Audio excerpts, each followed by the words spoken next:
Baik, kita akan soal melanjutkan sesi yang pertama tadi ya. Kapan mulai ada studi komunikasi geografi? Baik, sebenarnya perbincangan tentang perbincangan yang merelasikan antara komunikasi dengan ruang itu sudah ada ya. Misalnya tahun ya 80-an, 70-an atau 60 ya, 60 mungkin.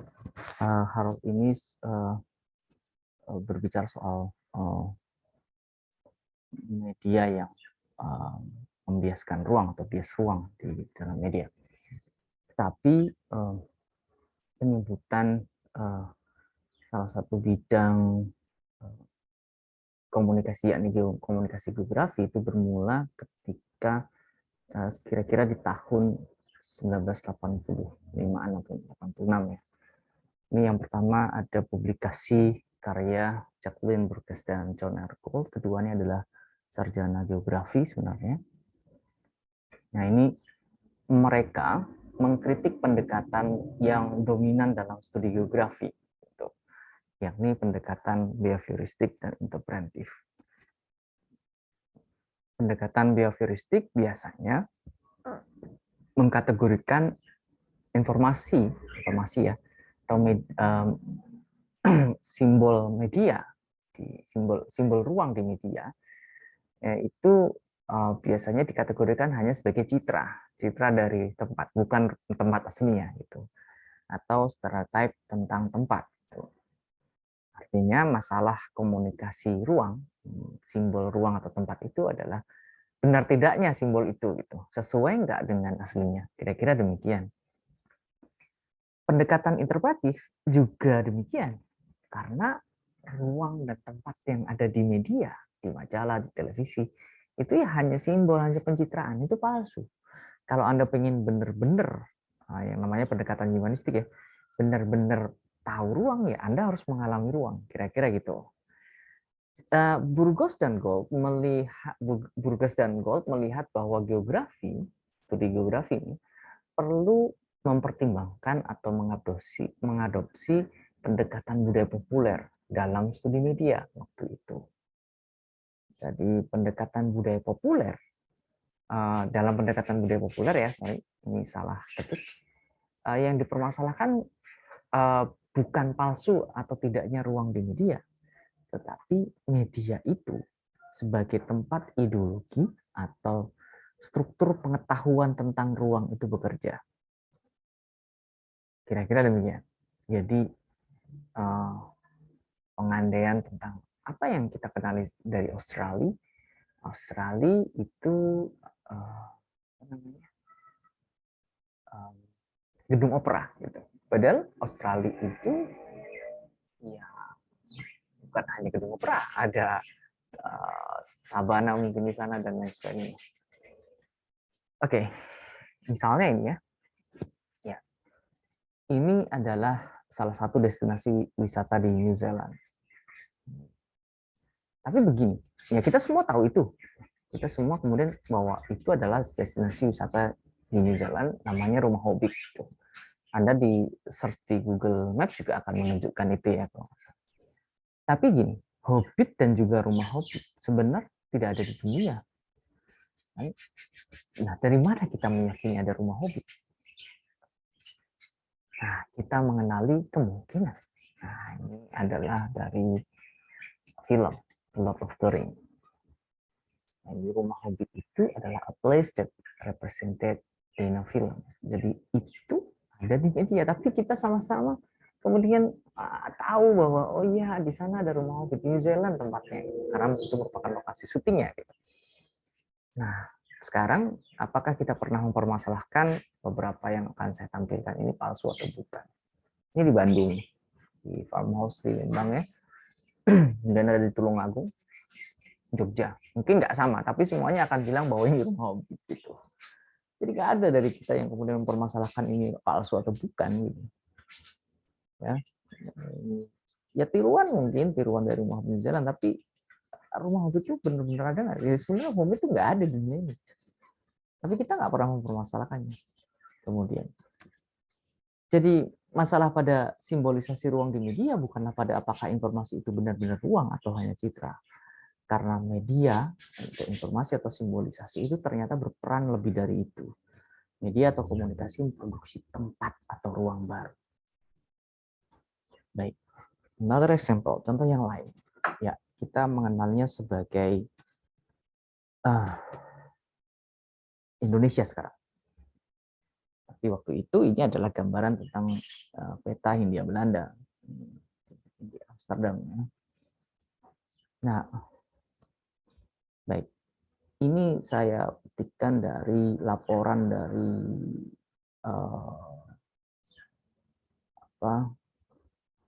catatan oleh Admiral Metzger ya dari Royal Scottish Geographical Society tahun 1888.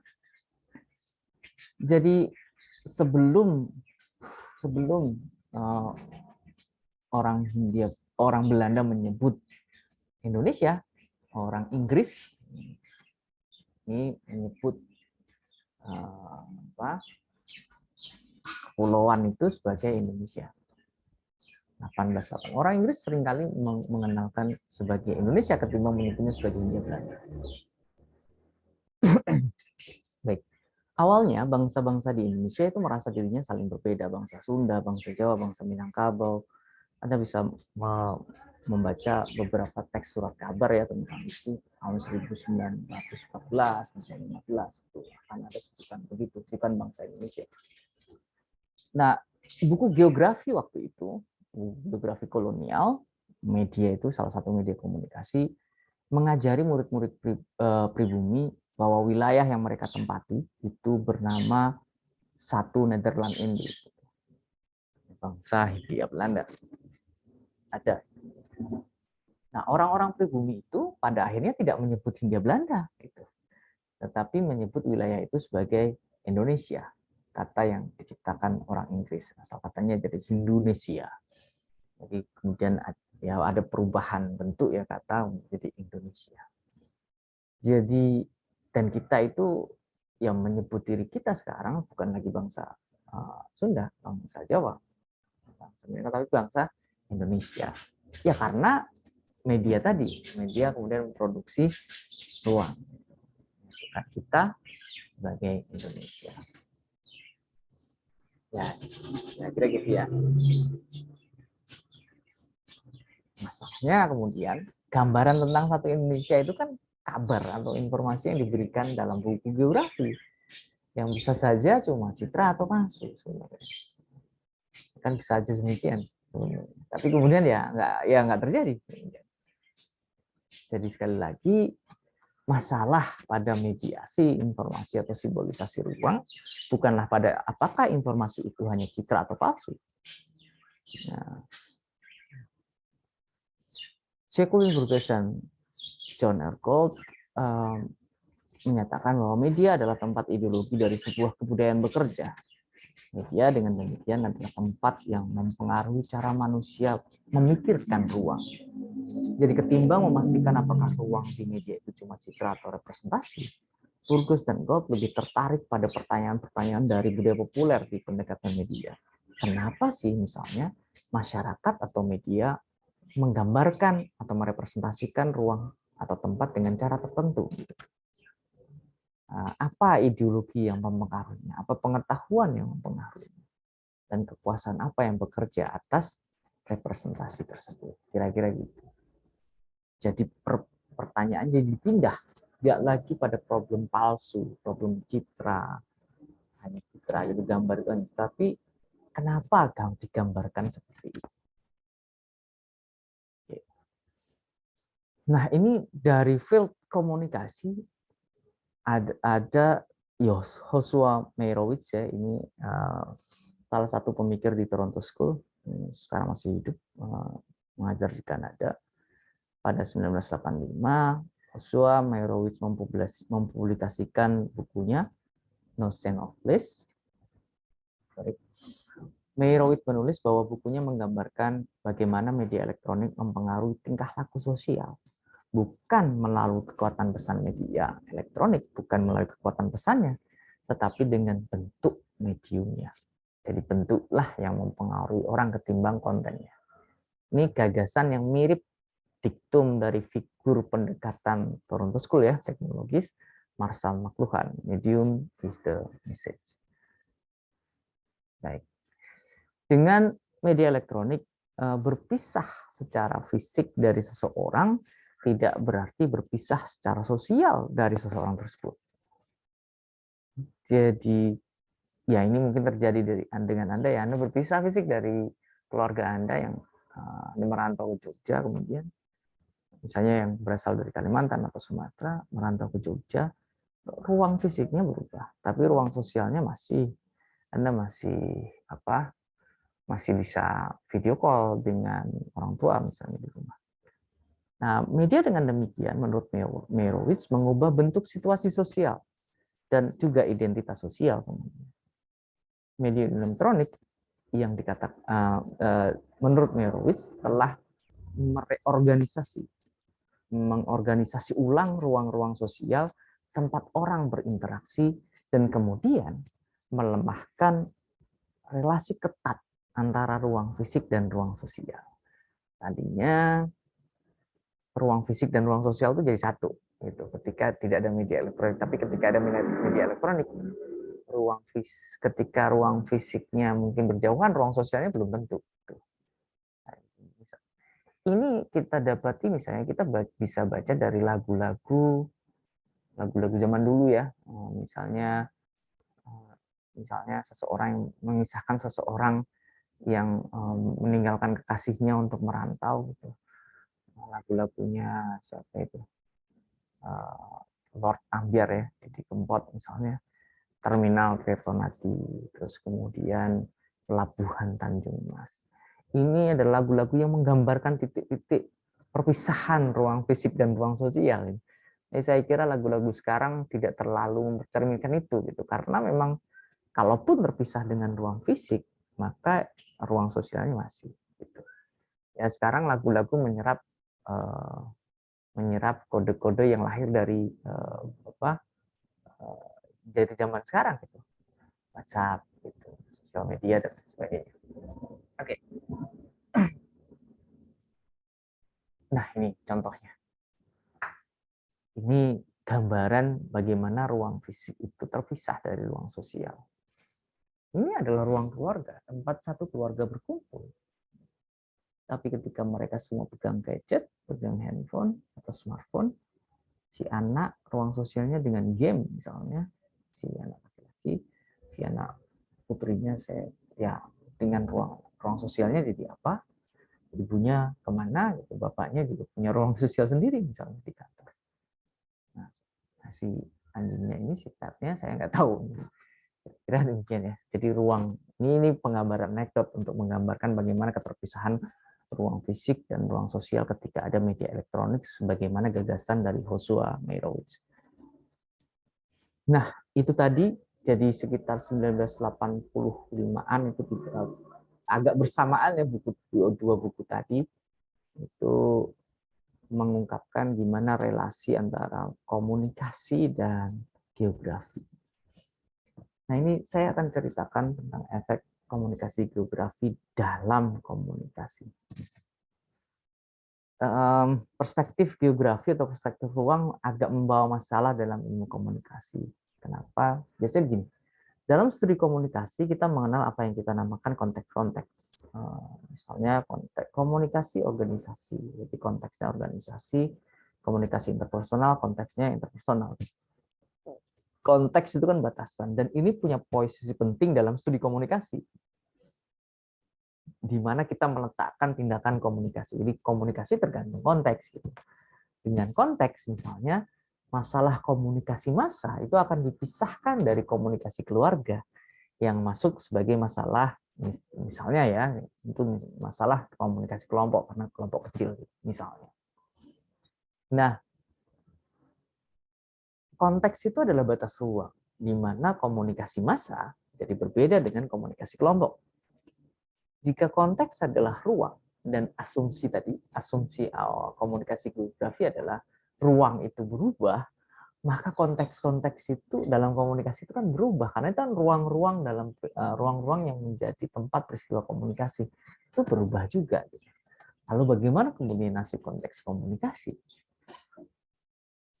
Komunikasi geografi sejatinya tidak hanya mempelajari hubungan ruang dan komunikasi, namun ia menawarkan model komunikasi yang dinamai model spasial, di mana tidak mengganti model sebelumnya, tapi komunikasi haruslah aware pada perubahan ruang akibat komunikasi yang berefek pada perubahan konteks komunikasi.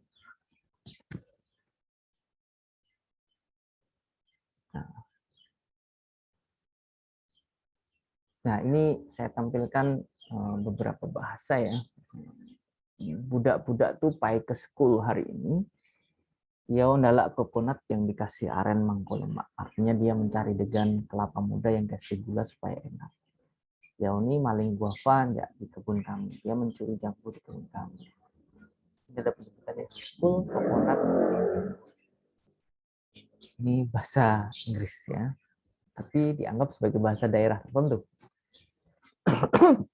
Juga bangkit, penyebutan bangkit untuk selimut. Nah, itu adalah bahasa daerah Bengkulu Selatan. Nah, saya mungkin sudah bercerita kemarin bahwa Bengkulu Selatan adalah tempat yang menjadi jajahan Inggris ya, tempat koloni Inggris bertempat gitu. Jauh lama sekali di Bengkulu gitu. Nah, dari mana kata school, coconut, guava, dan bangkit ini yang justru menjadi ciri khas bahasa Bengkulu Selatan, pertanyaannya dari Inggris.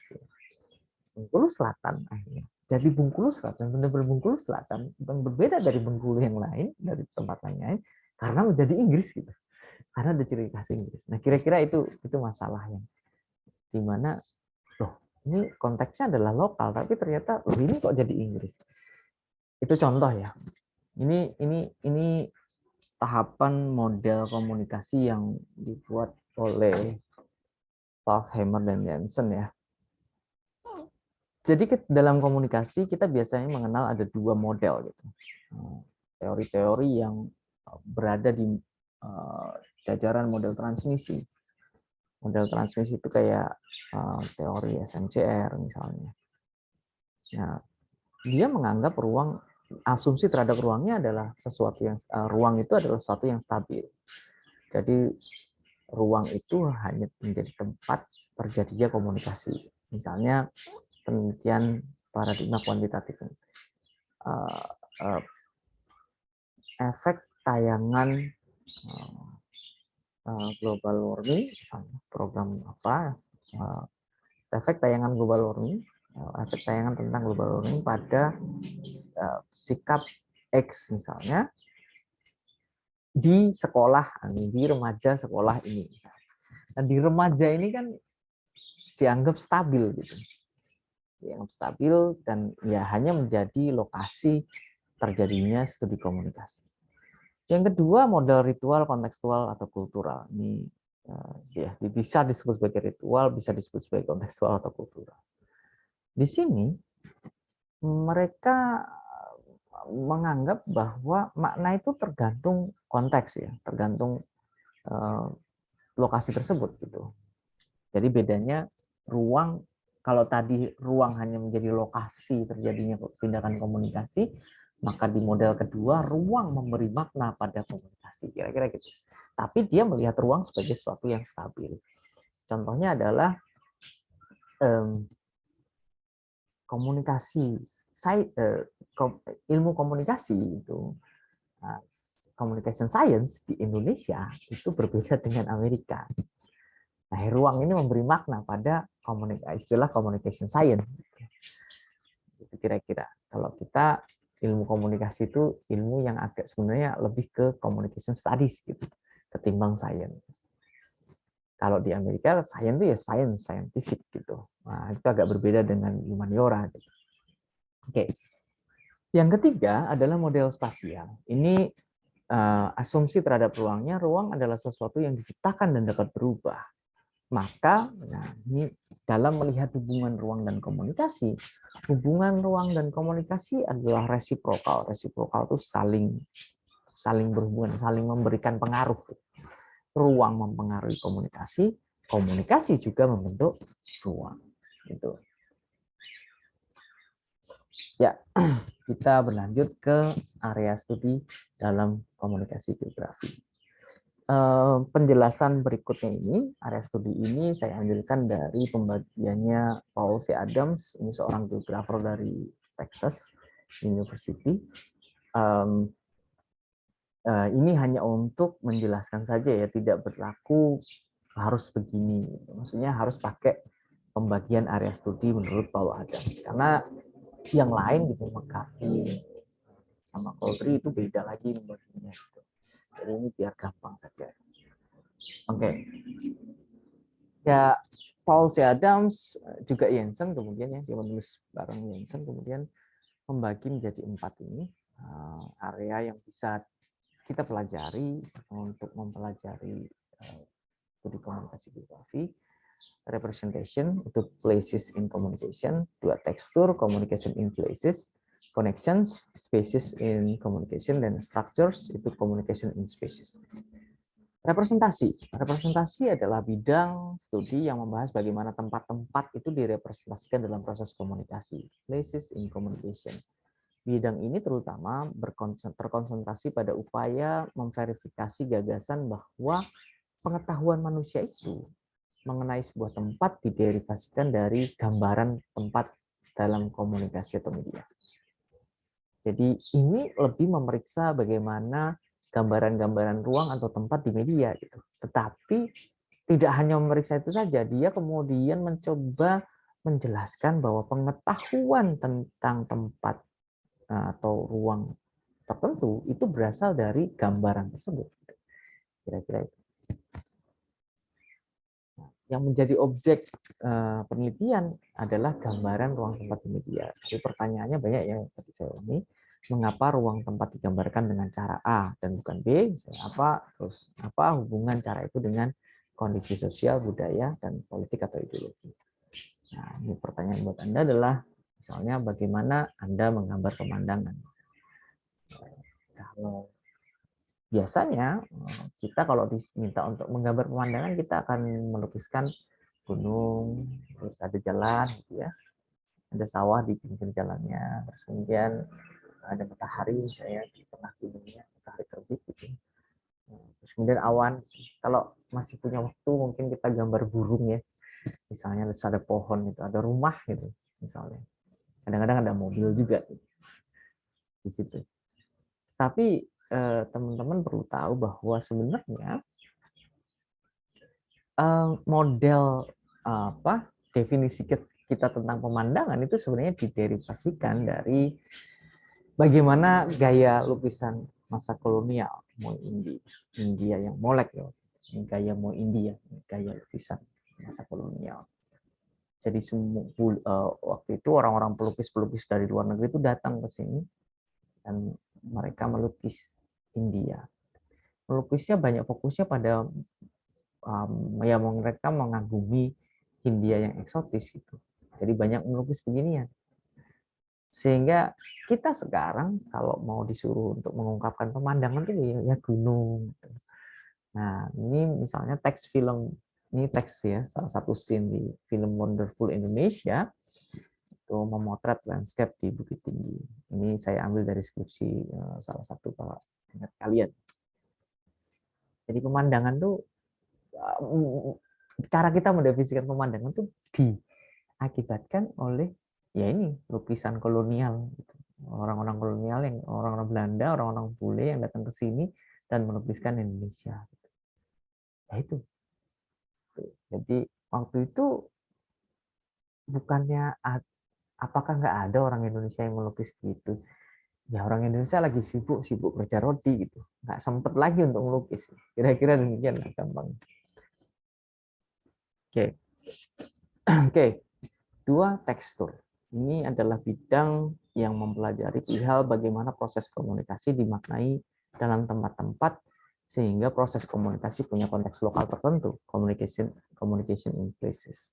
Jadi mengapa masyarakat dalam lokal tertentu memaknai sebuah realitas dengan cara tertentu pula. Bagaimana cara tertentu itu dikonstruksi. Ya, cara gampangnya gini ya, Anda mengenali tekstur ya. Tekstur itu apa sih? Itu soal halus dan tidak ya. Ya, artinya ini misalnya kain ya, ini baju gitu, ini ada tekstur yang lembut, ada yang tidak gitu. Jadi Anda meskipun ini sama-sama kain, jadi Anda mengenali yang bagian yang lembut dan mana yang tidak. Nah, ini juga demikian, jadi makna itu jadi berbeda gitu. Di bagian tertentu. Kita langsung contoh saja ya. Bunga apakah ini? Ya, okay. Sebagian akan menyebut ini bunga bangkai, sebagian menyebut Rafflesia Arnoldi. Nah, ketika Anda menjawab bunga Rafflesia Arnoldi, maka informasi yang Anda terima atau struktur pengetahuan Anda dari informasi yang khas dari imperialisme global gitu. Karena ya penemu bunga ini adalah bunga adalah Sir Thomas Stamford Raffles ya dan Arnoldi gitu. Jadi itu terjadi ketika ketika kolonialisme ya, kita Inggris datang ke sini. Dan Anda mengakuinya bahwa penemu bunga ini adalah si Raffles. Gitu. Padahal ya orang Bengkulu sudah nemu dari dulu kan gitu. Nah, Anda menjadi subjek global yang batas-batas pengetahuannya atau teksturnya adalah global gitu. Karena berpengaruh dari pengetahuan yang diproduksi oleh imperialisme global gitu. Tapi ketika Anda menjawab bunga bangkai, maka informasi yang Anda terima adalah informasi yang sifatnya lokal. Gitu. Anda memaknai bunga itu dengan ciri khas lokal gitu. Anda menjadi subjek lokal yang batas pengetahuan atau teksturnya adalah lokal. Kira-kira gitu ya. Jadi ini dua hal ya. Oh begini. Ini saya ambil dari websitenya Mongabai. Contoh lain adalah bagaimana sebuah ruang kerja media tertentu membuat makna pelestarian alam berbeda dari ruang kerja media lainnya. Misalnya di mongabai.org. Jadi mereka mungkin melihat alam, melihat deforestasi misalnya, pembabatan hutan itu buat mereka masalah. Tapi mungkin media lainnya mungkin tidak. Nah, apa yang kemudian membuat makna yang demikian itu muncul? Mungkin saja bahkan para awak Mongabai memaknai jurnalisme sebagai hal yang lain dari awak media yang lain selain Mongabai. Mereka kan brand tagline-nya kan environmental journalism and education. Jadi bisa saja mereka memaknai jurnalismenya dari jurnalisme untuk mendidik gitu. Misalnya, saya nggak tahu, tapi ini bisa saja nanti diteliti. Kira-kira. Jadi makna lingkungan buat teman-teman di Mongabai itu berbeda dengan isu lingkungan itu berbeda dengan teman-teman yang misalnya di Republika atau Jawa Pos misalnya. Nah gitu. Anda bisa meneliti itu, apa yang membuat makna berbeda. Apa yang membuat makna berbeda itulah tekstur. Sorry. 3. Struktur. Ini adalah bidang kaji di mana dia mempelajari bagaimana jalannya proses komunikasi antara ruang-ruang tertentu, kemudian membentuk hierarki atau menstrukturkan ruang-ruang tersebut. Komunikasi di sini dimengerti sebagai jalur atau saluran atau pola gerak yang hanya tetap. Ini lebih pada gagasan Dorin Massey seperti yang saya jelaskan di sesi sebelumnya ya, di part 1 ya. Nah, misalnya bagaimana infrastruktur dan teknologi komunikasi pada akhirnya melahirkan jenis keruangan tertentu. Ada negara adidaya atau negara maju dan 2 negara dunia ketiga. Ada kawasan urban, kota, kawasan perdesaan, kawasan rural. Nah, itu kan kita menganggap ada jalur atau ada hierarki dari daerah-daerah tertentu berdasarkan teknologinya, misalnya kemajuannya. Gitu. Nah, ini saya ambil dari Wikipedia ya. Jadi, hierarki dari negara-negara di dunia dan negara first world, second world, dan third world. Contoh lain adalah bagaimana perpindahan driver Gojek dari satu kota ke kota yang lain. Maksud saya begini, banyak driver Gojek yang di Jogja, yang beroperasi di Jogja, itu sebenarnya berasal dari Gunung Kidul. Mereka pindah wilayah operasi. atau mungkin kota yang lain, bukan hanya Gunung Kidul ya. Masalahnya mungkin bukan sinyal internet itu yang menjadi elemen dasar dari kerja aplikasinya, kan sinyal internet, bukan itu. Ya, Boyolali juga ada yang bekerja di sini gitu, di Jogja gitu. Tetapi yang mempengaruhinya adalah tingkat mobilitas penduduk kota Yogyakarta dan Gunung Kidul. Ya, orang Gunung Kidul lebih baik naik motor sendiri gitu.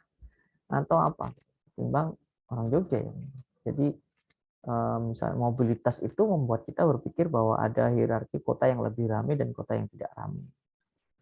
Kira-kira demikian. Masalah struktur. Bidang keempat adalah koneksi. Koneksi itu adalah studi bagaimana ruang-ruang dibentuk dalam sebuah proses komunikasi. Spaces in communication. Dimensi ini atau bagian ini, asumsinya begini, ruang itu selalu dihasilkan oleh, untuk, dan dalam sebuah hubungan atau koneksi dari komunikasi yang termediasi. Misalnya hubungan orang non-tuli dengan orang tuli pada akhirnya membentuk sebuah ruang inklusi dan eksklusi orang tuli melalui bahasa, institusi, dan teknologi. Jadi kan ada orang tuli dan tidak tuli gitu. Ya, orang non-tuli ya. Kita berusaha untuk menjalin koneksi dengan orang tuli. Lalu kemudian kita bikinlah bahasa melalui mata karena mereka tidak mendengar ya. Jadi melalui visual, bahasa isyarat gitu. Lalu kemudian ada formalisasi bahasa itu, terus kemudian ada lembaga pengajarannya, dan lain sebagainya. Nah, itu kemudian membentuk ruang-ruang baru gitu. Kemudian ruang di mana di situ ada aparatus gitu, ada yang dianggap expert gitu, yang tidak bisa dimasuki oleh orang lain. Saya kira demikian. Ini jadi ada ruang baru yang terbentuk dari koneksi. Yang lain adalah ya saya ambilkan juga dari ini ya. Kita kemudian sekarang ini ada wacana anak berkebutuhan khusus ya. Dan kemudian anak tipikal itu normal lah. Gitu. Jadi kita biasa menyebutnya dengan anak tipikal. Dan ini misalnya kemudian dari dua ini anak berkebutuhan khusus juga butuh sekolah gitu. Akhirnya kemudian muncul wacana sekolah inklusi. Meskipun kita kemudian bisa untuk mempertanyakan apakah sekolah inklusi ini tidak membentuk ruang sendiri. Ruang sendiri lagi dari koneksi antara anak tipikal dan anak berkebutuhan khusus ini. Itu kira-kira. Contoh yang lain adalah, Anda tahu ini ya, ini adalah Kampung Naga. Kampung Naga itu kampung yang yang kampung tradisional, tidak menerima banyak kemajuan, bukan kemajuan ya, tidak menerima modernitas lah, kira-kira demikian. Lampunya harus punya, tidak boleh pakai HP, mungkin mirip dengan di Baduy gitu. Nah kemudian ini kita ya, saya, Anda, kita dan semua orang-orang modern di bawah panji-panji NKRI. Tapi ini kan perlu membangun koneksi dengan orang modern, karena masa mereka mau produksi minyak sendiri dan lain sebagainya. Dan, ya mereka perlu berinteraksi. Dan ternyata kalau tidak salah Kampung Naga itu rumahnya tidak boleh lebih dari berapa gitu, sehingga ketika mereka punya anak, kelebihan populasi ini harus keluar dari kampung itu, atau ada yang tidak taat pada adat itu akan dikeluarkan dari kampung ini. Dan biasanya mereka kemudian membentuk populasi tersendiri di Kampung Sanaga. Ini tidak di sana juga. Tapi yang menarik dari Kampung Sanaga ini kemudian menjadi ruang sendiri yang mengkoneksikan antara Kampung Naga dengan kehidupan modern. Contohnya adalah yang ditemukan oleh kakak tingkat kalian yang riset tentang ini, ketika terjadi konversi minyak tanah ke gas itu mereka akhirnya kemudian meminta pada saudaranya yang ada di Kampung Sanaga, warga Kampung Sanaga, untuk meminta pada pemerintah menyediakan minyak tanah untuk mereka sendiri, kira-kira, karena mereka hidupnya tidak bisa pakai gas, mereka masih bergantung pada minyak tanah dan tidak mau. Nah gitu, dan akhirnya Kampung Sanaga ini terus mengkoneksikan antara Kampung Naga dengan orang-orang modern. Nah, Yang lain, penelitian yang lain dari kakak kelas kalian juga itu ada tentang Baduy ya, bagaimana Baduy Baduy Islam dikenalnya begitu, tapi mereka menganggap diri mereka sebagai warga Cikita Girang, hidup di tanah ulayat Baduy, tetapi mereka menganggap bahwa mereka bukan orang Baduy, mereka adalah orang Cikita Girang yang semenjak mula memang Islam, bukan Baduy yang mengislamkan diri, yang bukan. Nah, itu riset dari dan kampung ini kemudian menjadi titik koneksi dari kampung Baduy dengan modernitas, misalnya aturan-aturan negara yang diterapkan di Baduy. Kira-kira. Demikian mungkin sesi keseluruhan sesi dari mata kuliah, sesi komunikasi geografi ini. Terima kasih atas perhatiannya dan Assalamualaikum warahmatullahi wabarakatuh.